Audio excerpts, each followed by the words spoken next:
हाय बच्चों, मैं अभिषेक। पिछले पार्ट में हम लोगों ने पढ़ा था विटामिन के बारे में और जाना था विटामिन कैसे हमारे शरीर का डॉक्टर है।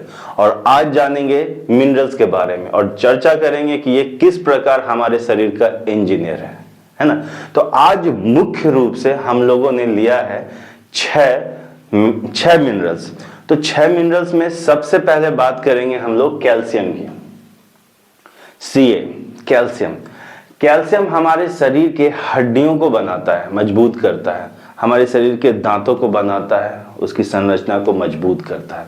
अब हम लोग कैल्शियम को कैसे इनटेक करते हैं, कैसे लेते हैं, रिसोर्सेज क्या है इसके? तो मिल्क है, एग है और चीज। मिल्क, एग और चीज। दूसरा है आयरन। आई थिंक कि आयरन सबसे ज्यादा महत्वपूर्ण मिनरल्स होता है शरीर के लिए। ये आयरन ही आपके शरीर में ब्लड का निर्माण करता है। आई थिंक कि आप लोगों को पता होगा कि ब्लड के अंदर एक कोशिका होती है आरबीसी, उसका एक मॉलिक्यूल होता है हीमोग्लोबिन, और हीमोग्लोबिन की संरचना आयरन ही करता है। और इसी कारण से, आयरन के कारण से ही हीमोग्लोबिन लाल दिखता है, ब्लड भी लाल दिखता है, ठीक है। और इसका काम होता है ऑक्सीजन को आपके चारों तरफ शरीर में फैलाना और कार्बन डाइऑक्साइड को निकालना। तो सबसे महत्वपूर्ण काम है दोस्तों, और इसलिए भी मैंने कहा कि आयरन सबसे जरूरी मिनरल्स होता है। आगे चलते हैं। सोडियम, Na, ये क्या करता है? Maintain the body of water and electrolysis in the body. अब इलेक्ट्रोलाइट्स क्या होता है? देखिए, इलेक्ट्रोलाइट्स एक मॉलिक्यूल होता है जो चार्जेस को लेकर के जाता है। ये आपको फिजिक्स में अच्छी तरीके से समझ में आएगा। फिलहाल हम जानते हैं कि इलेक्ट्रोलाइट्स क्या करता है। ये पीएच लेवल को बैलेंस करता है, वाटर लेवल को बैलेंस करता है, न्यूट्रिशन के मूवमेंट में हेल्प करता है। ओके, ये क्या है? ये है आपका सोडियम। और सोडियम हमें किससे मिल जाता है? नमक से मिल जाता है, सॉल्ट। ओके। चौथा है पोटाशियम। भैया, पोटाशियम हमारे शरीर में क्या करता है? तो सपोर्ट हार्ट फंक्शन, आपके धड़कनों को समझता है। मसल्स मूवमेंट, आपके मसल्स के मूवमेंट में पोटाशियम हेल्प करता है। तो भैया सबसे ज्यादा पोटाशियम कहाँ है? तो भैया केला खाइए, उसमें आपको पोटाशियम मिलेगा, मतलब बनाना। अगला है मैग्नीशियम। क्या है? Mg, magnesium. क्या करता है ये? Help in nerve function. Nerve मतलब नसों को अच्छे से संचालित करता है। मसल्स रिलैक्सेशन, मसल्स को आराम देता है। कौन है ये? मैग्नीशियम। मिलता कहां से भैया? नट्स और लीफी वेजिटेबल। नट्स मतलब काजू, अखरोट, है ना, ये सब हो गया। लीफी वेजिटेबल्स, बंदा गोभी खाइए ना, मिलेगा मैग्नीशियम। आगे चलते हैं। जिंक, Zn, ये क्या करता है? Boost immune system and help in wound healing. अगर शरीर में कहीं पे घाव हो गया है, उसे भरने में बहुत तेजी से मदद करता है। कौन? जिंक। और इम्यून सिस्टम को भी बढ़ाता है। लेकिन आपको ये मिलेगा कैसे? ये आप दाल खाएं, दालों में मिलता है।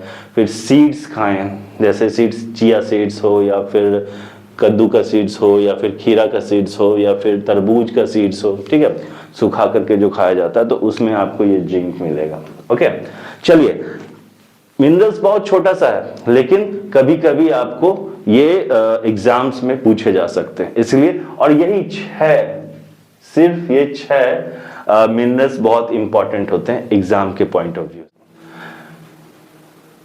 माइक्रो न्यूट्रिशन में सबसे पहला कंपोनेंट है कार्बोहाइड्रेट। कार्बोहाइड्रेट को शरीर का ईंधन भी कहते हैं, क्योंकि अगर हमारे शरीर में कार्बोहाइड्रेट नहीं होगा तो हमारा शरीर मूवमेंट नहीं दिखा सकता, चल नहीं सकता, फिर नहीं सकता, कोई काम नहीं कर सकता, बैठा रहेगा, है ना। तो कार्बोहाइड्रेट सबसे पहला क्या काम करता है? ये शरीर के लिए ईंधन प्रोवाइड करता है। डिफिशियंसी क्या होती है? अगर आप कार्बोहाइड्रेट लेना छोड़ देते हैं तो सबसे पहले तो थकान होगा, बहुत कम एनर्जी फील होगी और ब्रेन फॉग हो जाएगा। ब्रेन फॉग का मतलब कंफ्यूज हो जाना, कुछ समझ में नहीं आना, दिक लग जाना, उत्तर जा रहे हैं कि पश्चिम जा रहे हैं, कुछ समझ में ही नहीं आ रहा है, ठीक है, मतलब दिमाग थक जाता है। तो कार्बोहाइड्रेट दिमाग को भी चाहिए और आपके शरीर को भी चाहिए, है ना। तो भैया क्या खाएं? दाल भात सब्जी हो गया, कार्बोहाइड्रेट।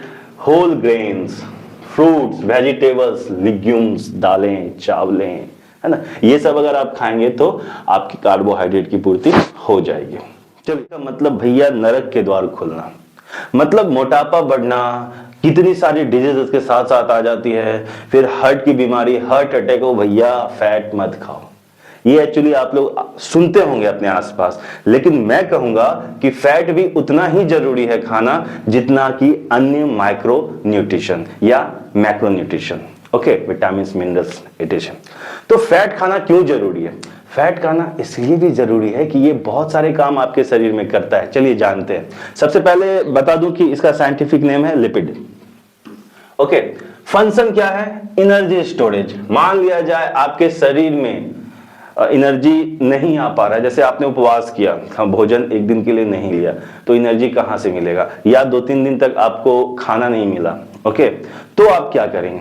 तो आपका शरीर यत्र तत्र जमा चर्बियों से एनर्जी को खींचता है और आपके शरीर को प्रोवाइड करता है, ओके। तो सबसे पहला इंपॉर्टेंट काम तो हो गया इसका एनर्जी स्टोरेज का। दूसरा हो गया हार्मोन प्रोडक्शन। भैया आपके शरीर में बहुत सारा काम तो हार्मोन से करती है, जैसे बाल का उगना हुआ, दाढ़ी का उगना हुआ, और भी शारीरिक बनावट हुआ, तो ये हार्मोन्स के ऊपर डिपेंड करते हैं। और चर्बियां ये हार्मोन्स को बैलेंस करती है। अगर चर्बियों की कमी हुई तो बहुत सारी बीमारियां भी हो सकती है, आगे हम चर्चा करेंगे। चलिए, अगला क्या है? अगला है इंसुलेशन। इंसुलेशन, आपका शरीर जो है वो एक खास टेम्परेचर के अंदर ही रह सकता है, उससे ज्यादा ना उससे कम। तो इसे इंसुलेट करने के लिए चर्बियां हमेशा अग्रसर होती है। आपने देखा होगा या आपने सुना होगा कि ऑर्गन्स के ऊपर चर्बियां हल्की हल्की जम जाती हैं, तो ये हमेशा नुकसानदेह नहीं होता है, ये ऑर्गन के प्रोटेक्शन के लिए भी होता है, ये उसे इंसुलेट भी करता है। आपके शरीर को temperature, high temperature, low temperature से बचाने के लिए भी चर्बियों का शरीर इस्तेमाल करती है, ओके। तो हार्मोन प्रोडक्शन हो गया, इंसुलेशन हो गया, प्रोटेक्शन ऑफ ऑर्गन हो गया। तो इतना इंपॉर्टेंट काम तो आपके शरीर में होता है। आज आप फैट खाना छोड़ दीजिए, क्या होगा उससे? उससे होगा आपकी स्किन ड्राई हो जाएगी, देखिए इसी तरह से, ओके। हेयर लॉस होने लगेगा आपके शरीर से, मतलब आपका बाल झड़ने लगेगा। हार्मोनल इम्बैलेंसेस, हार्मोनल इम्बैलेंस से तो बहुत सारी बीमारियां हो सकती है। आगे जब हम लोग हार्मोन का चैप्टर पढ़ेंगे ना, उसमें इत्मीनान से जानेंगे। तो भैया इसका जो रिसोर्सेस है वो क्या है? ये तो खुल करके आप लोग को पता होगा, तेल, घी, मुर्गा, मछली, ये सब आप लोग खाते ही होंगे, मसालों में भी होता है, लेकिन मुख्य रूप से nuts, seeds, avocados, fatty fish, olive oil. Fat आपने पढ़ लिया, अब पढ़ते हैं टाइप्स ऑफ फैट। जरूरी है। फैट को हम लोग 3 से 4 भागों में बांटते हैं, और ये 3 से 4 भाग ही इंपॉर्टेंट है समझने के लिए। क्लास 10 तक तो इतना ही काफी है, आगे और भी गहराई होगी, लेकिन फिलहाल इतना काफी है। तो सबसे पहला टाइप है सैचुरेटेड फैट। सैचुरेटेड फैट का गुण होता है कि ये रूम टेम्परेचर में ठोस अवस्था में मिलती है, सॉलिड अवस्था में मिलती है। जैसे चीज हो गया, बटर हो गया, घी हो गया, है ना, ये सब क्या है? सैचुरेटेड फैट है। वो पार्शियली खतरनाक होती है ना, पार्शियली खतरनाक होती है। तो कहां से हम पा सकते हैं सैचुरेटेड फैट? एनिमल प्रोडक्ट्स जैसे बटर, चीज, रेड मीट। ट्रॉपिकल ऑयल से हम लोगों को मिलता है, जैसे कोकोनट ऑयल, पाम ऑयल, इन सब से सैचुरेटेड फैट प्राप्त होता है। अगला है अनसैचुरेटेड फैट्स। भैया अनसैचुरेटेड फैट जो है ना, लाभदायक होता है शरीर के लिए, वो खाना चाहिए, और इसका गुण होता है कि ये रूम टेम्परेचर में पिघली हुई अवस्था में होती है, ओके, लिक्विड अवस्था में होती है। कहां से प्राप्त कर सकते हैं? Olive oil, avocado nuts, almond, peanuts, जैसे बादाम का तेल हो गया, सरसों का तेल हो गया, ये सब तेल जो है रूम टेम्परेचर में पिघली हुई अवस्था में होती है, जो आप लोग रोज कंज्यूम करते हैं, और खाना चाहिए इसे रोज, है ना, ये ज्यादा हानिकारक नहीं होता है। चलिए आगे चलते हैं ट्रांस फैट्स में। ट्रांस फैट्स जो है कहीं से कंज्यूम नहीं कर सकते आप, ये ना पैदा होता है, केमिकली पैदा हो जाता है। इसका क्या गुण होता है? ये artificially created to extend shelf life. मतलब आप जो उदाहरण के लिए ले लो, तेल को बार बार गर्म करते, जैसे समोसे का तेल, समोसे को गर्म करने के लिए बार बार तेल को गर्म करना, या कोई तेल जो है गर्म करके रख दिया, दूसरे दिन उसे यूज किया, फिर गर्म करके रख दिया, तीसरे दिन यूज किया, तो उस तरह के तेल में जो है ना ये ट्रांस फैट पैदा होता है, और यही बहुत खतरनाक फैट होता है। मतलब कैंसर के लिए सबसे बड़ा जिम्मेदार फैट होता है ये, ओके, तो भैया कहां कहां से प्राप्त होता है ये प्रोसेस्ड फूड?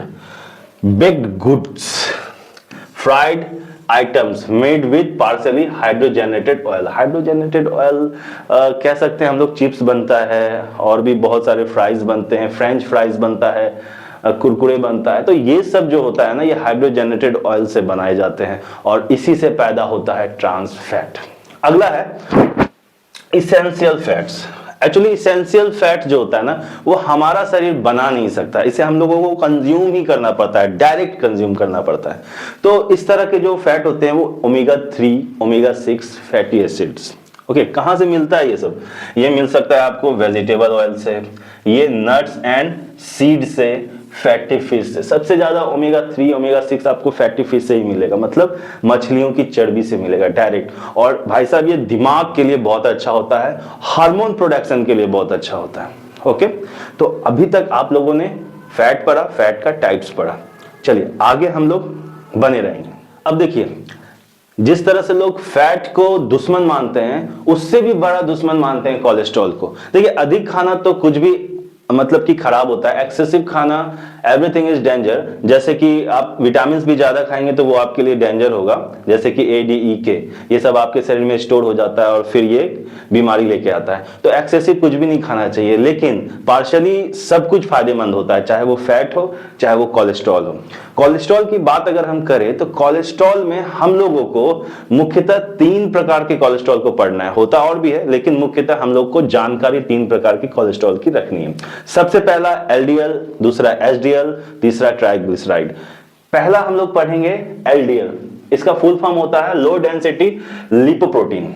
ओके, इसको हम लोग बैड कोलेस्ट्रॉल के नाम से भी जानते हैं, बैड कोलेस्ट्रॉल के नाम से जानते हैं LDL को, याद रखिएगा। चलिए आगे, इसका एडवांटेज क्या है भैया? Transport cholesterol to cell for important function like building cell membrane. Cell membrane क्या होता है? मान लिया ये सेल है, तो सेल के ऊपर की जो झिल्ली होती है, जो लिफाफा होता है, उसे सेल मेम्ब्रेन कहते हैं और उसको बनाने के लिए कोलेस्ट्रॉल का प्रयोग होता है। सॉरी, कौन से कोलेस्ट्रॉल को? LDL का प्रयोग होता है। दूसरा, हार्मोन प्रोडक्शन के लिए भी LDL का प्रयोग होता है, लेकिन ज्यादा मात्रा में अगर आप इसे लेने लगे तो डिसएडवांटेज होगा। और होगा क्या? Excess LDL can deposit in artery walls causing plaque building. Plaque building का मतलब क्या होता है? जैसे नसों में, दांत में कभी कभी आप देखते हैं ना कि प्लेग बन जाता है कैल्शियम का, मोटा मोटा, उसे उखाड़ सकते हैं। तो उसी प्रकार के नसों के जो रास्तों में वो प्लेग बना देता है, एक बिल्डिंग बना देता है, जो कि मतलब एक ब्लॉकेज हो जाता है, ब्लड को आने जाने में वहां से दिक्कत होती है। तो उससे बहुत सारी बीमारियां पैदा होती है, हार्ट अटैक होता है, ब्रेन स्ट्रोक हो सकता है ना, इस तरह की बीमारियां पैदा होती है LDL से। चलिए अगला है HDL, हाई डेंसिटी लिपोप्रोटीन। इसको गुड कोलेस्ट्रॉल भी कहते हैं। भैया क्यों गुड कोलेस्ट्रॉल कहते हैं? क्योंकि ये एक ऐसा, मतलब इसका जो एडवांटेज है, ये एक ऐसा कोलेस्ट्रॉल है जो बैड कोलेस्ट्रॉल को भगाता है। और अगर इसकी संख्या कम हो गई आपके शरीर में, इसकी क्वांटिटी कम हो गई, तो बैड कोलेस्ट्रॉल बढ़ेंगे और फिर वही बीमारी, ब्रेन स्ट्रोक और हार्ट डिजीज। चलिए आगे पढ़ते हैं। तीसरा है ट्राइग्लिसराइड्स। भैया ये ट्राइग्लिसराइड्स वही है जो मैंने फैट में बात किया था कि फैट खाओगे तो आपके शरीर में यत्र तत्र फैट जमा हो जाएगा, तो वो ट्राइग्लिसराइड के रूप में ही पैदा होगा, मतलब जमा होगा, क्योंकि ये एक प्राइमरी रिसोर्सेस ऑफ एनर्जी के रूप में काम करती है। प्राइमरी रिसोर्सेस ऑफ एनर्जी का मतलब जब आप फास्टिंग करेंगे या भूखे रहेंगे तो यही फैट जो है, सॉरी कोलेस्ट्रॉल जो है आपको एनर्जी प्रदान करेगा। ओके, अब भैया ये बढ़ जाएगा तो क्या होगा? भैया कोई भी कोलेस्ट्रॉल बढ़ गया तो वो ब्लॉकेज पैदा ही करेगा, और ब्लॉकेज पैदा करेगा नसों में तो ब्रेन स्ट्रोक और हार्ट डिजीज। बस ठीक है, आशा करता हूं कि आप लोगों को जितनी भी जानकारी मैंने दी आपको पसंद आई, और अगर आपको ये जानकारी पसंद आई तो दोस्तों सब्सक्राइब करना नहीं भूलें, दोस्तों के साथ शेयर करना नहीं भूलें, लाइक और कमेंट जरूर करें। धन्यवाद।